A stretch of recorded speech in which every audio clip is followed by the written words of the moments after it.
देखिए, बाबा साहब भीमराव अम्बेडकर सम्मान कार्यक्रम, सम्मान समारोह कार्यक्रम देश भर में चल रहा है। 14 अप्रैल उनकी जन्म तिथि से 25 अप्रैल तक का समय हमने दिया हुआ है। पहले अखिल भारतीय स्तर पर इसका हमारा एक कार्यक्रम हुआ था, राज्य स्तर पर, अब जिला स्तर पर सब कार्यक्रम है और उससे नीचे भी लेकर जाने वाले हैं। बाबा साहब भीमराव अम्बेडकर के बारे में ठीक से जानकारियाँ लोगों तक पहुँची। बाबा साहब प्रखर राष्ट्रवादी थे और सामाजिक न्याय, समरसता, समता इसके प्रबल समर्थक थे और किस प्रकार से इस राष्ट्र के निर्माताओं में एक वो हैं जो आज का भारत है। उनकी सोच, उनकी जो भूमिका, दोनों का यानी विचार भी, प्रकृति तो भी, उसमें उसका बड़ा योगदान है। दूसरा, संविधान को लेकर बाबा साहब उसकी प्रस्तावना कमेटी के मुखिया थे। नेहरू जी को नहीं चाहते थे कि वो मुखिया बने, लेकिन बाकी सब लोगों ने चाहा, संविधान का भाव है, चाहा कि वो प्रस्तावना समिति के मुखिया बने। और जो संविधान उन्होंने तैयार किया, उस संविधान में कई चीज़ें उस समय उनकी अनपेक्षित आई और बहुत सारी चीज़ें उनकी अनपेक्षा की बाद में जोड़ दी, जैसे सेकुलरिज्म एंड सोशलिज्म। बाबा साहब अम्बेडकर नहीं चाहते थे, इंदिरा गांधी ने इमरजेंसी में उनको जोड़ा संविधान की प्रस्तावना। केवल बाबा साहब नहीं चाहते थे ऐसा नहीं है, संविधान सभा ने बहस करके दोनों चीज़ों को छोड़ा था और हमको समझना चाहिए क्यों छोड़ा था।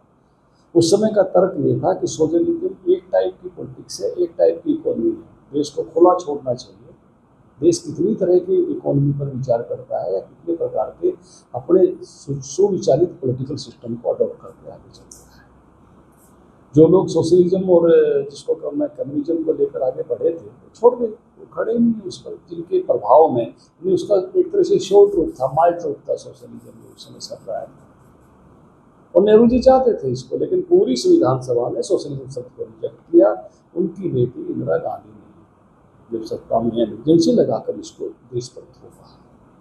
इसी प्रकार से सेकुलरिज्म, आपको सेकुलरिज्म शब्द की जानकारी होनी चाहिए। सेकुलरिज्म शब्द ये चर्च का जो प्रभाव राज्यों पर एक तरह से ज़्यादा शिकंजा कस गया था, उसको रोकने के लिए सेकुलरिज्म शब्द का इस्तेमाल हुआ था। अपने ही धर्म से दूर जाने के लिए सेकुलरिज्म शब्द का इस्तेमाल हुआ था, इसलिए इसका हिंदी धर्मनिरपेक्ष है। हम धर्मनिरपेक्ष नहीं है, हम सर्वधर्म समभाव वाले राज्य हैं। हम सब धर्मों को समान मानकर चलते हैं, उससे तटस्थ नहीं है। आप भारत में यहाँ देखेंगे, भारत के संविधान में भी सभी धार्मिक आस्थाओं के उसमें रामायण के चित्र हैं। आस्था निरपेक्ष नहीं है, समभाव वाले लोग हैं। वहाँ रामायण के चित्र हैं, वहाँ गीता के चित्र हैं, हमारे ऐतिहासिक चित्र हैं। और आज भी ये वकील बैठे, वकील साहब, हमारे यहाँ विग्रह के नाम जमीन हो सकती है, मूर्ति के नाम है, मंदिरों में मूर्ति के नाम जमीन। और मूर्ति को एक कानूनी पर्सन है, वो लीगल पर्सन है। लिविंग पर्सन वैसा जीवमान नहीं है मनुष्य जैसा, लेकिन देश के संविधान में हमारे यहाँ विग्रह लीगल पर्सन है। तो इसलिए ये उस प्रकार का नहीं हो सकता। उन्होंने कहा ये वो अर्थ नहीं दे सकता जो भारत चाहता है। सेकुलरिज्म शब्द ये परकीय शब्द है, दूसरे देशों से आया है और ये अलग परिप्रेक्ष्य में आया है, इसलिए इसको हम इसमें नहीं जोड़ सकते। हाँ, हमारा संविधान हमने ऐसा बनाया है कि वो सर्वधर्म समभाव वाला है, सभी धर्मों की समान जो है भावना के साथ आगे बढ़ता है, सबको उनका धर्म का पालन करने का, उसकी रिस्पेक्ट करने का अवसर देता है। तो इसी तरह से आर्टिकल 370 बाबा साहब उसको नहीं जोड़ना चाहते थे। उस समय उसका आर्टिकल था 306A।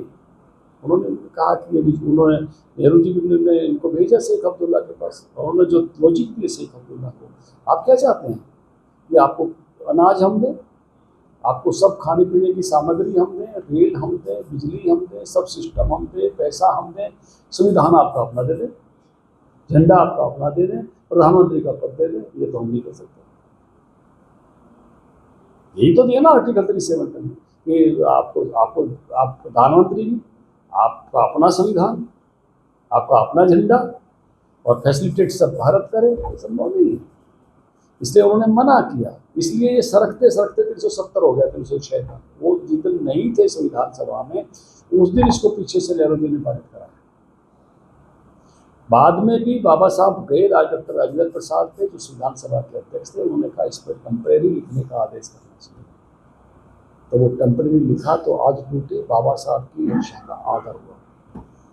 जो संविधान में मौलिक अधिकार थे उन सबको कुचल दिया गया, जो संशोधन किए गए। किस प्रकार से प्रेस की स्वतंत्रता को, सबसे पहला तो आप लोगों के खिलाफ आया था। 2 अखबार, द क्रॉस रोड और जो है ऑर्गेनाइजर जो आरएसएस का अखबार था, इनके खिलाफ पहला संविधान संशोधन आया सर। एक को बैन किया गया, एक पर ये हुआ कि पहले पढ़ाओ क्या लिखते हो। जब तक तो चुनाव भी नहीं हुआ था, 51 में ही संशोधन ले आए। और बाद में किस प्रकार से मौलिक अधिकारों को कुचला गया। चुनाव 1 साल आगे सरकार की गई, देश में भिन्न भिन्न समय पर चुनाव होने लगे उसी कारण से 90 बार कहते हैं कि कांग्रेस पार्टी ने सरकारें तोड़ने के लिए धारा 356 का उपयोग किया, 90 बार। तो ऐसा मतलब संविधान के साथ जिस प्रकार का खिलवाड़ रहा, 3 जजेस को इसलिए इस्तीफा देना पड़ा कि अपनी चलाने के लिए जिस जज ने इनका समर्थन किया था उसको 3 की सीनियरिटी छोड़कर ले आए। सेम डे तीनों ने इस्तीफा दिया। मौलिक अधिकारों का हनन करने के लिए जो लेकर आए प्रपोजल्स, उन्होंने स्वीकार नहीं किया। 7 पर 6 जजों में विभाजन हो गया। 13 की बेंच में केशवानंद भारती मामले में 13 जजों की बेंच बैठी। केशवानंद भारती एक डेरा था केरल में जिसकी अपनी जमीन थी, जिसने कहा कि मेरा मौलिक अधिकार है अपना जमीन रखना। वो होते होते मौलिक अधिकार पर केस चला गया, जमीन की बात पीछे रह गई कि मौलिक अधिकारों का पालन हो कि नहीं हो। क्या सरकार किसी के मौलिक अधिकारों का हनन कर सकती है? 7 ने कहा नहीं कर सकती, 6 ने अलग बात कही, मेजोरिटी से फैसला हो गया नहीं कर सकती। लेकिन उसके परिणाम क्या हुए? उसके विरोध में वो संशोधन लेके आए उसको बात को खत्म करने के लिए। और संशोधन के बाद उसके साथ ही 3 जजेस, जो उसके 7 में से 3 जो थे, बाकी रिटायर हो रहे होंगे, जो 3 का नंबर पड़ सकता था, जो भारत के चीफ जस्टिस बन सकते थे, तीनों को साइडलाइन किया। चौथा आदमी जो फेवर में था उसको बनाया। किस तरह से खिलवाड़ हुआ है देश के न्याय पद्धति के साथ, देश के संविधान के साथ। शाबानो केस तो पूरे देश को पता है। एक महिला जिसको बुढ़ापे में जिसने मुआवजा तो मांगा था अपने पति से, गुजारा भत्ता मांगा, देश का कानून बदल दिया साहब। एक महिला गुजारा भत्ता नहीं मिलना चाहिए, केवल माइनॉरिटी की सेंटिमेंट्स को मुझे राज्य रखना है, उसका जो हो, या सब महिलाओं का जो हो सो हो। राजीव गांधी ने किया। तो ये किस प्रकार से आज जो किताब लेके ऐसे ऐसे दिखाते हैं ना संविधान के रखवाली, ये संविधान को सबसे ज्यादा जो है इमरजेंसी के समय में भिन्न भिन्न ऐसे अधिकारों को कुचलने का काम किसी पार्टी ने किया तो कांग्रेस पार्टी ने किया। और ये बात लोगों तक जानी चाहिए। और इसीलिए जो है संविधान के प्रति कांग्रेस का रवैया क्या रहा, ये नीचे तक लोगों तक, सब लोगों तक पहुँचना चाहिए। और बाबा साहब का जो कंट्रीब्यूशन है वो सब तक पहुँचना चाहिए। सर, वक्फ बोर्ड को लेकर जो कानून लेकर आए जो राज्यसभा और लोकसभा पास हुआ, राष्ट्रपति साइन हुआ, अब जिस तरह सुप्रीम कोर्ट में गए, सुप्रीम कोर्ट ने 12 मई तक स्टे लगा दिया है। लेकिन कुछ लोगों को आदत है, सीए के बाद भी गई थी, आर्टिकल 370 के बाद भी गए थे, तो अधिकार है जाने का, गए हैं। लेकिन जिस प्रकार के कानून की आवश्यकता थी उस प्रकार का कानून बनाया गया है। और जिस प्रकार से वक्त की मनमानी चल रही थी, किसी भी संपत्ति को, कल हम और आप जा रहे हैं घरों को, सरकारी बिल्डिंगों को वक्त घोषित करना, और वक्त का के उद्देश्य से जो चीज़ें हो रही है, वक्त के उद्देश्य से होने वाली चीज़ें, कितनी चीज़ों पर उसमें स्कूल, कॉलेज, हॉस्पिटल, ये सब खोले हुए, वो सब कहीं ना कहीं जो है एक पारदर्शी तरीके से मैनेजमेंट हो, इसलिए कानून लाया गया है। और एक शानदार कानून जो है दोनों सदनों ने पारित किया है। ठीक है, समीक्षा के लिए लोग जाते हैं, उनके अधिकार हैं, गए हैं। और मुझे लगता है कि न्यायालय इस सब बात को समझता है कि जिस प्रकार से जो है उसमें सुधार हो, इस सारी मैनेजमेंट में, तो इस समय सुधार की आवश्यकता है। सुप्रीम कोर्ट के जो इसी तरह से वकील और उसमें जैसे आप क्या यूनिवर्सिटी में दूसरे धर्म के लोग या क्या धर्म के, हिंदू धर्म के संस्थाएं हैं, उसमें उनमें भी क्या मुस्लिम लोग शामिल होंगे? इस तरह कई सवाल इस तरह से उठाए। देखिए, आप किस किस चीज़ से क्या क्या चीज़ ले रहे हैं? क्या हिंदू प्रॉपर्टीज वक्त में नहीं है? जहाँ पर हिंदू समाज ने क्या इनकी मस्जिदों के लिए जगह नहीं दी? हिंदू समाज ने क्या इनके कब्रिस्तानों के लिए जगह नहीं दी? हिंदू जहाँ शासन पद्धतियाँ थी, राजे रजवाड़े थे, वहाँ इनकी मस्जिदों के लिए जगह नहीं दी? जब हिंदू से वक्त ले सकता है तो हिंदू इंतजाम में क्यों नहीं? हिंदू इनके तरह तरह के जो है वो वक्फ की ज़मीन पर रेंट पर नहीं है ना? अपने अपने यहाँ भी है वक्फ की ज़मीन के किराएदार लोग हिंदू बहुत बड़ी संख्या में। कहीं ना कहीं उनकी भी कोई ना कोई बात रखने वाला व्यक्ति, बात समझने वाला व्यक्ति तो उस नाते से, और जो है वो अधिकारी जब होता है, अधिकारी के नाते कोई व्यवहार करता है तो अधिकारी तो फिर अधिकारी होता है। डीसी क्यों लगाया? तो डीसी की कास्ट देखेंगे क्या? मंत्री क्यों लगाया? मंत्री का धर्म और कास्ट। जज क्यों लगाया? क्या जज को उस रूप में देखते हैं? बहुत सारी चीज़ों को उस रूप में देखते भी नहीं है। जब इस प्रकार की वैधानिक पदों पर व्यक्ति होता है तो उसको रिलीजन के नाते नहीं देखते हैं, मंत्री को मंत्री के नाते देखते हैं, डीसी को डीसी के नाते देखते हैं।